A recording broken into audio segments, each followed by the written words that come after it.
Degree of carbon, जैसा कि आपको बताया था, कार्बन की डिग्री पता करने के लिए उस कार्बन को सर्किल कर लो और वो देखो वो सर्किल कितने दूसरे कार्बन से अटैच हो रहा है।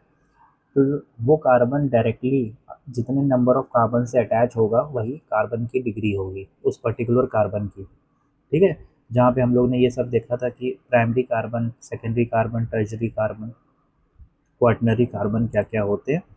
मतलब प्राइमरी कार्बन का मतलब वो कार्बन डायरेक्टली एक कार्बन से अटैच होगा। ठीक है। सेकेंडरी कार्बन का मतलब वो कार्बन डायरेक्टली दो कार्बन एटम से अटैच होगा। टर्शरी कार्बन है अगर, तो मतलब वो कार्बन डायरेक्टली तीन कार्बन एटम से अटैच होगा। क्वाटरनरी कार्बन है मतलब वो कार्बन डायरेक्टली चार कार्बन से अटैच होगा। ठीक है।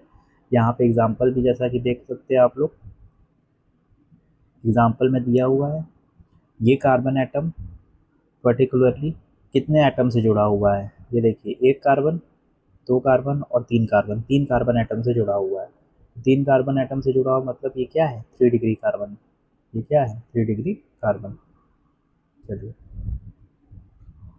ये देखिए एग्जाम्पल में ये एक इस कार्बन एटम की पूछ रहा है डिग्री बताइए। तो इस कार्बन एटम की डिग्री बतानी है तो आप सिंपली इसको सर्किल कर लीजिए। ठीक है। सिंपली इसको क्या कर लीजिए, सर्किल कर लीजिए। सबसे पहले आप क्या करेंगे, जैसे ही पूछेगा इस कार्बन की डिग्री बताइए, इस कार्बन की, तो आपने इसको सर्किल कर लिया। अब देखिए ये एक कार्बन और दो कार्बन से डायरेक्टली अटैच है ये पर्टिकुलर कार्बन, तो इस कार्बन की डिग्री क्या हो जाएगी, दो। ठीक है। दो कार्बन, 2 डिग्री हो जाएगी। क्वेश्चन में भी आपको ये मेंशन था, हर कार्बन की डिग्री बतानी थी, ये वाला। ये देखिए ये कार्बन आइटम डायरेक्टली एक से अटैच है तो 1 डिग्री हो गया। ये कार्बन आइटम डायरेक्टली कितने से अटैच है, ये दो कार्बन से, तो ये क्या हो गया, 2 डिग्री हो गया। सिमिलरली ये 1 डिग्री कार्बन है, क्यों, क्योंकि ये कार्बन डायरेक्टली इस कार्बन से अटैच है।